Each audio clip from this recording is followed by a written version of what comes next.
ඊට පස්සේ අපි දැන් මේ මිශ්‍රණය සකස් කරා. අනිවාර්යෙන් මතක තියාගන්න මේකට ජලය එකතු කළ යුතුමයි. ඔව්. ජලය මල් බාල්දියකින් එකතු කරන්න ඕන. අපිට දැන් මේ ප්‍රායෝගිකව මේ වැඩේ කරන්න බෑ. උඩින් වතුර ගිහිලා යටින් යනකම් එකතු කරන්න ඕනේ. එකතු කරන්න ඕනේ. ඔව්. එතකොට සම්පූර්ණයෙන් මේක පරිසරයට නිරාවරණය කරන්න දවුවට නිරාවරණය. දැන් අපි මේකට කළ යුතු කාර්යයක් තියෙනවා. දැන් මේකදී අපි තුවාර අලුත් ආර්ද්‍රතාවක් මේක ඇතුලේ නිර්මාණය කරන්න ඕනේ.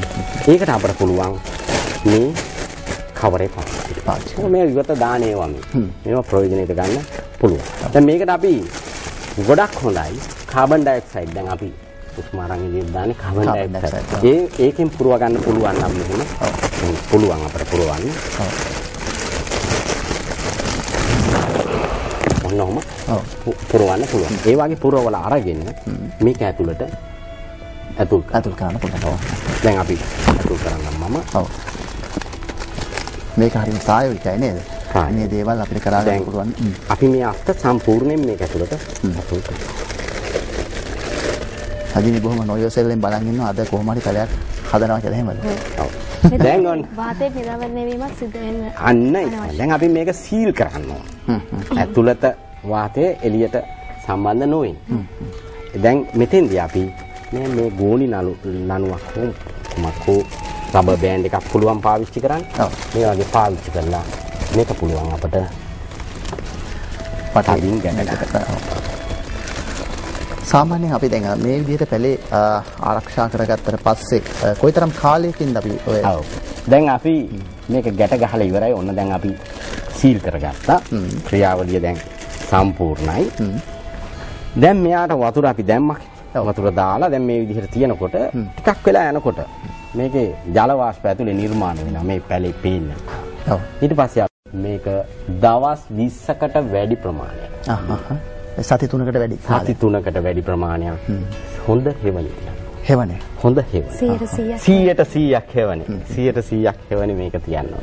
ඒ 100%ක් හෙවණි තියනකොට මේ ශාකයේ අත්ෙන් මුල් අදින්න පටන් ගන්නවා. ක්‍රමානුකූලව ටික ටික මුල් අදින්න පටන්. වසන්ත මහත්තයා මේකෙදි වෙන්නේ ඇත්තටම අපි පැලය වියලීම වළක්වනවා මුල් අදිනකම්. මුල් අදිනතුරු පැලය වියලීම වළක්වනවා. ඒක තමයි. දැන් ඔන්න ඔබට පැහැදිලි ඇති කොයි විදිහටද මේ අපි අද දවසේ ගම්මිරිස් පැලයක් තමයි හදාගත්තේ. මේ දවස් 20කින් ඒ කියන්නේ සති 3කින් පස්සේ තමයි පරිසරයට නිරාවරණය කරන්නේ. එහෙම වුණොත් අපිට හොඳ පරදාවක් ලබා ගන්න පුළුවන්. එළවලු පැල ගණනාවක් මෙතන තියෙනවා. ඉතින් අපි බොහෝ දේ කතා කරන්න සූදානම් ඉන්නේ. අපි සූදානම් පුංචි විරාමයකට යන්න. විරාමයකට ගිහිල්ලා නැවත වතාවක් මේ සමග සම්බන්ධ වෙමු.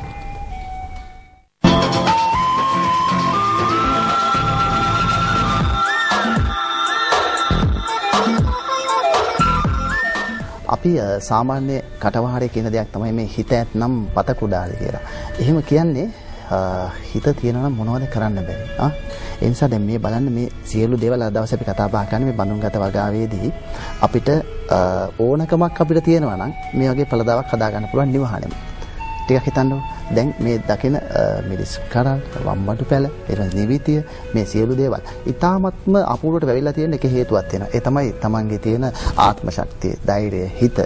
මම සාමාන්‍යයෙන් අපි පොඩ්ඩක් කතා කරමු. දැන් බොහෝ දිනකට තියෙන ප්‍රශ්නයන්නේ කියනවා මේ ඉඩකඩ තමයි කියලා. ඉඩකඩ ප්‍රශ්නයක් නෑ නේ අපිට. අපේ හිතේ තියෙන ශක්තිය තමයි වැදගත් වෙන්නේ. ඉඩකඩ ප්‍රශ්නයක් නෑ. ඉරාවුව ටිකක් දිනනවා නම් හරි. ඉතින් ඉරාවුව නොලැබෙන තැනක් නෑ. ඉරාවුව අපිට ඕන තරම් තියෙනවා. වතුර ටිකක් ලැබෙනවා නම් හරි. අපිට ඒකත් තියෙනවා. ඒක නිසා මේ පෝච්චි එක වගා කරනකොට ඒක ලොකු පහසුවක් තියෙන එකක් පොඩි.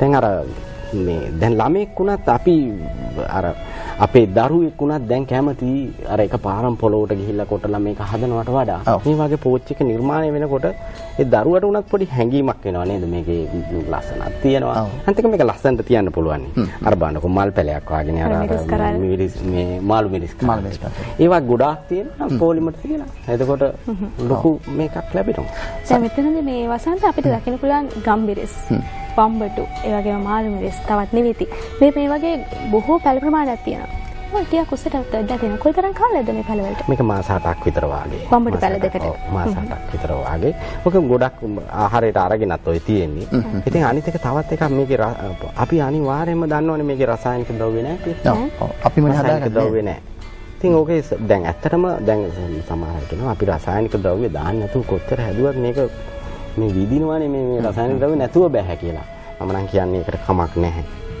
අපි කෘෂිකර්ම ප්‍රදර්ශනයක් නෙමෙයි අපේ ගෙදර තියෙන්නේ නේද? අපේ ගෙවත්ත කියන්නේ ඒවලේ හදා ගන්න දෙයක්. දැන් මම අර ඉස්සෙල්ලා කිව්වා වගේ ගෘහණියට තමයි කල්පනා කරන්න වෙන්නේ රැයට හෙට උදේ යන්න මොනවද දරුවන්ට කරන්න. මම නැත්නම් රැය කවුරු හරි හදිස්සියේ එන අමුත්තු. අවලෙන් පුළුවන් මේ වම්බට ටිකක් කඩනවා බණ්ඩක් කරලා කපා ගන්නවා ඒ වගේ අම්මිරිස් ටික තියෙනවා කඩලා ගන්නවා. එතකොට සියලු දේ ටික ටික එකතු වෙලා තියෙන්නේ. ඔව් දැන් ඔය කිව්වා වගේ අර එක වේලකට හරියනවාද කියලා හිතන්න පුළුවන්. මෙතන වම්බට කරල් දෙකක් තියෙනවා මේ විදිහට කියලා. නමුත් මේ දෙවෙනි වතාවට ඔව් මේක දැන් නෙලලා දැන් අපි ආහාරයට අරගෙන මේ ඉතුරු වෙච්ච ඒවා. ඉතුරු වෙච්ච කරල් ටික තියෙන්නේ ඔව්. එක වාරයකට කිලෝ 2ක් 3ක් කඩන්න පුළුවන්. මේ වම්බට. ඉතින් එතකොට දැන් ඒක දැන් ඔය ගහ ඊට ඔහොම පෝච්චිය දැන් කෙනෙක් කල්පනා කරන්න පුළුවන් මේ පෝච්චිය මේ මුඩට ගිහිල්ලා මේක දැන් කඩාගන්න වෙන්නේ කියලා. එතකොට ටික කාලයක් ගියාම මාස 8ක් 9ක් 10ක් විතර ගියාම ඔය උඩ තියෙන අතු ටික කප්පාදු කරලා දාන්න. කප්පාදුවා. ඒක කප්පාදු කරනවා කියන්නේ 아무තු දෙයක් නෙමෙයි.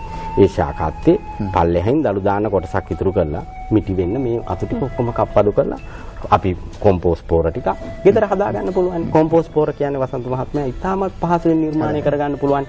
ගෙදර ඉවත දාන එළවලු කපන ටික රම්පකාර පිංච වලින් අහක දානවා ඉඳුල්පත් මොනවා හරි ඉතුරු වෙනවා. කොහොම දිරාපත් වෙන ද්‍රව්‍ය පොලිතින් නේද? ඔව් ඉස්සර අපි හිතන් හිටියා මේ දැන් සජිනේ නෝරෙලියේ වැවෙන එළවලු තියෙනනේ කෝවා බීට් කැරට් මේ දේවල් අපිට නෝරෙලියේ පමණයි හදන්න පුළුවන්. මේ පැත්තේ බෑ කියලා.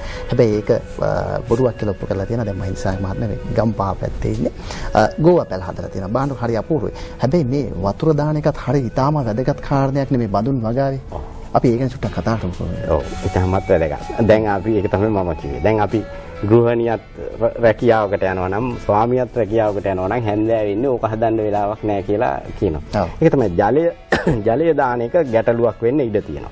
ඒකට මෙන්න මේ වගේ පොඩි උපක්‍රමයක් පාවිච්චි කරන්න පුළුවන්. දැන් මේ මෙගා බෝතලයක් අපි මොන හරි වතුර බෝතලයක් ලීටර එකමාරයි. ඔව් ලොකු එකක් ගත්තා නම් මීටත් වඩා හොඳයි. අරගෙන මේක හැබැයි සුදු පාට ගන්න එපා. මම මේ පෙන්නන්න එකක් ගත්තේ. පාට එකක් ගන්න. හේතුව මේ ජලයේ තියෙනවා පොඩි පොඩි ඔය ඇල්ගී වර්ග අරවම.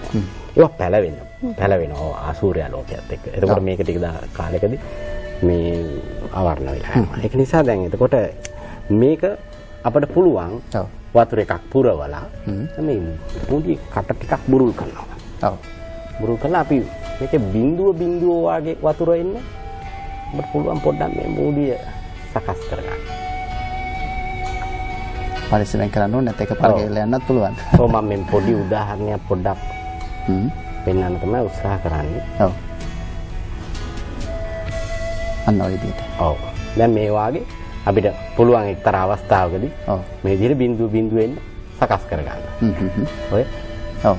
අන්න ඒ වාගේ අවස්ථාවට මේක සකස් කරගත්තාට පස්සේ මූඩිය අපිට පුළුවන් මේක ඇතුළට මෙහෙම මේ විදිහට පඳවන්න. මේකේ දැන් බලන්න වතුර යනකොට චූටි පොඩ මේකේ බිඳුව වතුර ඇතුළට කාන්දු වෙනවා. මේ හැමතැනම තියෙනවා මේ ගාබෝත. ඔය ටිකක් ගෙනල්ලා ඔය විදිහට හැම පෝච්චි එකටම මේක ගහලා තිබ්බනම් වතුර එකක් පුරවලා දරුවෝ කරනවා. ඔව් මේක මේ දරුවන් අපේ දරුවෝ කරන්න ආස වෙයි මේ වගේ දේවල්. පුංචි උපක්‍රමයක් විතරයි නේද? උපක්‍රමයක්. ඉතින් අහක දාන දෙයකින් ගත්ත උපක්‍රමයක්. ඉතින් මේ වාගේ පුළුවන් අපිට නිර්මාණ කරගන්න. මම කියන්නේ මේකම විය යුතු නෑ.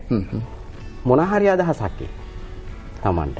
ඒකයි හුඟක් වටිනවා. අනිත් කාලේ තමයි මේ නිවසේදී කොම්පෝස්ට් පොර අපිට සාදාගෙන හැකියාව හදා ගන්න පුළුවන්. ඒතර මේ අපිට මෙතන තියෙන හැම පැලයක්ම වගේ කොම්පෝස්ට් පොර යොදාගෙන කොම්පෝස්ට් පොර සම්පූර්ණයෙන්ම මේ ඕනම පැලයක් වවන්න පුළුවන් අපිට කොම්පෝස්ට් වලින්.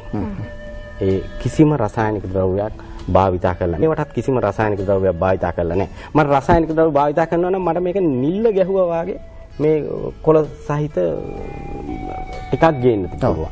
ඒ මොකද සතෙකුට හොට ගහන්න බැරි වෙන්නම හදන්න පුළුවන්. දැන් බලන්න මේ කොලේ කාලම. ඔව්. ඉතින් එහෙම අපි එදිනෙදා ආහාර ගන්න එකට රසායනික ද්‍රව්‍ය මිශ්‍ර කරලා මේක ව්‍යාපාරයක් නෙමෙයි යැපුමක්. ඔව් ඔව්. එදිනෙදා යැපීම. ඒක හුඟක් වටිනවා ඇත්තටම. හොඳයි. අපි මේ ප්‍රායෝගිකවයි මේ කතා බහ කරන්නේ නිසාම තමයි මේ තාමත් වැදගත් වෙන්නේ මහින්ද සනායක මහත්මයා කියන්නේ. එදිනෙදා අපි භාවිතයට එහෙම නැත්නම් අපි බොහෝ වෙලාවට අපි කියනවා මේ අපේ ගෙදර අයගේ භාවිතයට පමණක් අපි මේ දේවල් හදා ගන්නවා නම් තාමත් වැදගත්. හැබැයි මේක ස්වයං රැකියාවක් විදිහට ආරම්භ කරන්නත් කෙනෙකුට හිතක් තියෙනවා නම් අදහසක් තියෙනවා නම් එයත් ඉතාමත් වැදගත් කියන කාරණේ මතක් කරන්න ඕනේ. දැන් සමහර වෙලාවට අපි දකිනවා මේ බොහෝ අය මෙවැනි කෘමිනාශක එහෙම නැත්නම් කෘමිනාශක වෙනුවට කොහොඹට කොටලා ඒ වගේ පොඩි දේවල් හදාගන්නවා. කොහොඹට ද්‍රාවණේ. කොහොඹට කොටලා. ඒකෝර දැන් සුදු ලුණු වගේවත් පුළුවන් පාවිච්චි කරන්න. සුදු ලුණු වගේවත් මේ කොටලා මේ මිශ්‍රණ සකස් කරලා ඒක වතුර වලට මිශ්‍ර කරලා මේකේ හින්න පුළුවන්. එතකොට ඔය කොහොඹට සබන්දිර ඒ වගේ දේවල් මිනිස්සු දැන් පාවිච්චි කරන ගොඩක් අය අපේ ජනතාව. අනිත් එක තමයි තව එකක්. දැන් ඒ රසායනික ද්‍රව්‍ය භාවිතා දැන් අපි නිතරම අපි විශාල වශයෙන් වෙළඳ පොලේ විශාල වශයෙන් වගා කරන එළවලු වර්ග වලට අනිවාර්යෙන් රසායනික ද්‍රව්‍ය භාවිතා කරනවා. ඒක මොකද ඒගොල්ලෝ ලාභ ගන්න කරන දෙයක්. ඉතින් දැන් අපිට අර වාගේ දේශීය වශයෙන් නිෂ්පාදනය කරගත්ත අපට වස විස නැති දෙයක් නිර්මාණය කරගන්න පුළුවන් නම් ඒක ගොඩක් වටිනවා. හොඳයි. අපි මේ නිමිති පෙළ ගැන කතා කරන මංගාව තියෙන මොකද මේකට විශේෂ අට්ටාලයක් හදලා තියෙනවා. දැන් මේක Tamanට ඕනෙට නිර්මාණය කරගැනීමේ අවකාශය තියෙනවා. මේ තියෙන බඳුනක බලන්නකො මොනතරම් අපූර්වද කියලා ඔබට බලා ගන්න පුළුවන් වෙයි. අපි මේක ගැන කතා කරමු. දැන් මේ වැලක් විදිහට යන දෙයක්. ඔව්. දැන් මේක වැලක්. දැන් මේක දිකට ඕක දැන් දවසින් දවසම දික් වෙන එකක් තමයි ඔය නිවිති. නිවිති ශාඛයේ දවසින් අද බලපුවාම අද ඉඳලා තවත් හෙට බලනකොට තවත් මේ අඟල් ගානක් දික් වෙනවා. මේක මෙහෙම රවුමට දැන් මේක පල්ලෙහාට රවුමටත් නිර්මාණය කරගෙන යන්න පුළුවන්. ඒකට අපි ආහාර ගන්නකොට මේකේ උඩ කොටස කපලා ආහාරයට අරගන්න පුළුවන්. එදිනෙදා ආහාරයට. ඊට පස්සේ ඉතුරු එකෙන් මේකේ දිගට එතකොට අපි පළමු කැපුම කරාට පස්සේ අපි මේක දැන් පළමු කැපුමක් කරලා නැහැ. ඒතකොට කැපුවට පස්සේ මේකේ අතු දෙකක් විතර දෙපැත්තෙන් එනවා. ඒකට හරියන විදිහට ලස්සනට මේකේ අට්ටාලේ සකස් කරන්න පුළුවන්. ගෙදර බිත්තියෙත් නිවිති අරින්න පුළුවන් පෝච්චිය තියෙනවා. හොඳයි. ඊටම ප්‍රායෝගික කාර්යයක් මට මේක දැක්කාම හරි ආසාවක් දැනුණා. බලන්න බොහොම අපූර්වට මේක හදන් තියෙනවා මේ ලුණු කොළනේ. ලුණු කොළ. ඔව්. ලුණු ගෙඩි තමයි ඔය රතු ලුණු බීජ හිටවලා තියෙන්නේ. රතු ලුණු බීජ හිටවලා. ඔව්. මේ පේන ඇති ඔබට බදලා බලන්න එකක් පේන්නේ. කුඩා බේසමක මේ හදාගත්ත මේ දේ මොනතරම්නම් හරි අපූර්ව. දැන් මේ කොහොමද ඇත්තට මේවන් පළදාවක් ලබා ගන්න මොකක්වත් එකතු කරලා නැත්නම් කිසිම දෙයක් කරන්නේ. ඕකේ තියෙන්නේ ගොඩාක් වැලි තියෙන්නේ. වැලි සමග කොම්පෝස්ට් මිශ්‍රණයක් තමයි ඔය දාලා තියෙන්නේ. ඕක මේ මම ඔය නිර්මාණය කරපු එකක්. ඔය අර ඔතන ඔය යට බේසමෙන් මේ අහක දාන බේසමක් ඔය තියෙන්නේ. යට පැලිලා අහක දාන බේසමක තමයි ඔය ඔක මේ හරි ගස්සලා තියෙන්නේ. ඉතින් මේ වාගේ දැන් මං කියන්නේ ඒක තමයි. ගෙදර නිකන් ලුණු රතු ලුණු මේ එක අරගෙන මේ විදිහට සකස් කරගත්තාම මේක ගෙදරට ප්‍රයෝජනවත්. හොඳයි. අපි උත්සාහ කරේ සජිනී විශේෂයෙන්ම අදහසක් දෙන්න මේ මහල් නිවාස ගතව ඉන්න ඔබ එහෙම නැත්නම් බඳුන් ගත වගාවට බොහොම කැමැත්තෙන් ඉන්නවා නම් මේ ඉතාමත් වැදගත් කාරණයක් කියන දේ ඔබට අදහසක් දෙන්න උත්සාහ කරේ. ඒ අදහස පළදායි වෙයි කියලා අපි විශ්වාස කරනවා. මොකද අපිටත් හරි ආසයි මේ දේවල් දැක්කා. මොකද අපේ නිවහනේ මේ දේවල් හැදුනා මේ ආත්ම තෘප්තිය අපේ හදවතට දැනෙන්නේ. ඒ නිසා අපි මහින්ද දිසානායක මහත්මයාගේ දුරකථන අංකය සඳහන් කරන්න ඔබ සඳහන් කරගන්න 0714 40යි 24යි 54 මම හිතන්නේ හරිනේ. ඔව් 0714 40යි 24යි 54 කියන දුරකථන අංකයෙන් මහින්ද දිසානායක මහත්මයාත් එක්ක කතා බහ කරන්න පුළුවන්. එවනම් බොහොමත් ස්තුතියි. සුබ දවසක් කියලා ප්‍රාර්ථනා